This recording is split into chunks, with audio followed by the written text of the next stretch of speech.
But fuck around and find out. Here we go. Yeah. Yeah. So, there's nothing more normal, more mundane, more regular than enjoying a boat ride in the summertime in Idaho. Am I right? It shouldn't be anything strange or unusual or upsetting. Unless, of course, the day is led by an insane alcoholic like my father. Oh yes. Oh yes. A little about my father.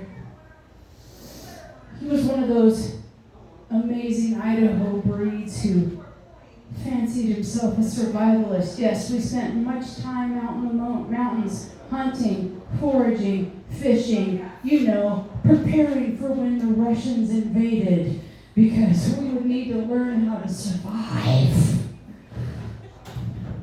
He thought this was a very important thing. So I did spend a lot of time out in the woods. And being an insane drunk, this was a regularly occurring event. We would drive 12 hours to an isolated spot, start unpacking, and realize that we had neither, poles for the tent or food. This is the context from which this story begins. Of all the things that my father loved, fishing was his absolute favorite. If you don't fish much in Idaho, access to a boat really improves your ability to fish, and it makes fishing better. So he was obsessed with having a boat. But he also had a very sensible wife and 3 children. Very sensible wife, aka my mother, consistently said, no, you're not having a large power boat. You are the master of fiasco. You fuck up everything. But then the bellboy came into our lives. I know you're not all familiar with boats. The major selling point of a bellboy is it was a 16-foot fiberglass hull enclosed bow, all lined with styrofoam, rendering it unsinkable. When my father told my mother about that, knowing him, she was like, oh yeah, we're all in. This is exactly what you need.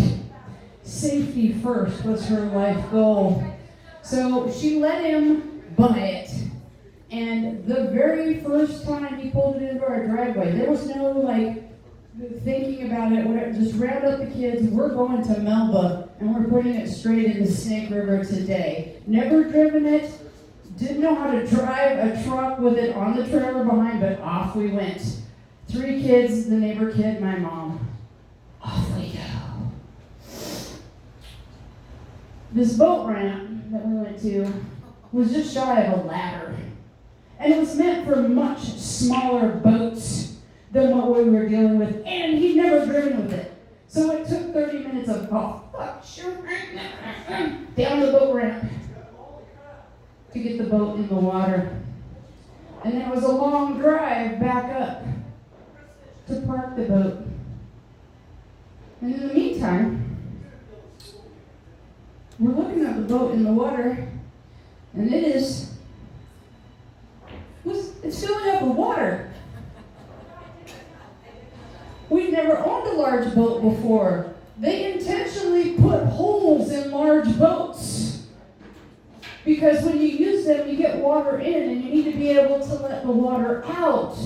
We didn't know this. It's filling up with water. Why is it filling up with water? Here comes my father slowly down from the long hike. Why is the boat filling up with water? He pulls the keys out of his pocket. The boat plug is on the keychain. This needs to be in the boat before we put it in the fucking water. But he didn't know about boats. He's like, that's fine. We haven't gone anywhere. It's unsinkable. I'll go get the truck. We'll pull it out of the water, let the water out, put the plug in, everything's fine. Sounds perfectly reasonable, but we have an insane fiasco master in charge of the proceedings. So he takes forever to bring the truck down. And then we take forever because now it's half full of water. It's very heavy. Get it on the trailer. And then he goes to pull it out far too fast. Apparently, he failed that part in science class where they teach you that water is heavy. I heard this screaming shriek. It was the sound of the winch pins failing. And that boat, 16 feet, half full of water, stood up on its tail, bounced once, looked like it was going to go over, and then crashed down onto the concrete, slid the rest of the way back into the Snake River. Now, my father, being the person that he was, immediately, panicked. Okay, our truck had an old piece of technology that some of you might not be familiar with. It's called 3 on the tree. First, second, third degree, park all the way one way, reverse all the way the other way. In his panic, he didn't throw it into park as he was jumping out. He threw it into reverse and immediately ran over both of his feet, crushing all of his toes. The truck goes into the river. The only saving grace of the day, the truck immediately stalled out so it didn't go completely into the Snake River. Just mostly into the Snake River. And just when you think, God, what else could go wrong? God answered. Summertime in Idaho, one of our fantastic microbursts went off and it just started pouring down fucking rain. Just pouring down rain. So all those children ran and huddled under the bridge. My father is lying on the cement screaming. The truck is in the river. The boat is in the river. And that's when my very sensible mother did the most insane thing of her entire life. She kicked off her sandals and she dove into the Snake River after this fucking boat. The Snake River is not a place you want to swim. Lots of currents, lots of whirlpools, lots of problems, but she's still going after this boat. And in later years, I asked her, what exactly were you thinking? And she was like, well, I had 3 children, an alcoholic husband. We had not made our first payment on this boat, and it had no insurance. I felt like I had no choice. So she's swimming after the boat. The way everything broke, the rope had flown all the way back in the boat, so you couldn't reach it. She's trying to climb into the boat, and it's dragging her downstream. She's essentially being waterboarded. And my father is like, don't let your mother drown! So my 14-year-old daughter or sister jumped in to save our mother. FYI, even if both of his feet hadn't been fucked up, he couldn't swim. So he wasn't saving fuck all anyone. My mother managed to boost my sister up into the boat, throw the rope over. They swam it to the side of the river, tied it to a tree. We got the truck out of the river. We bailed the boat out. We got it on the trailer.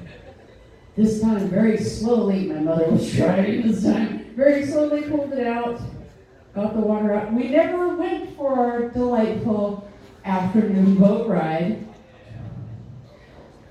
But in the chilling, silent ride home from Melba was the first time I heard my mother drop an F-bomb. She looked at my father and said, I'm never getting in that fucking boat again. It was kind of a prophecy because they were divorced about 9 months later. But that was the first of many horrific adventures in the Bellboy. And life is odd. Be weird. My name is Tanya Cope, but my friends have shortened that to Taco. You have a great night, friends.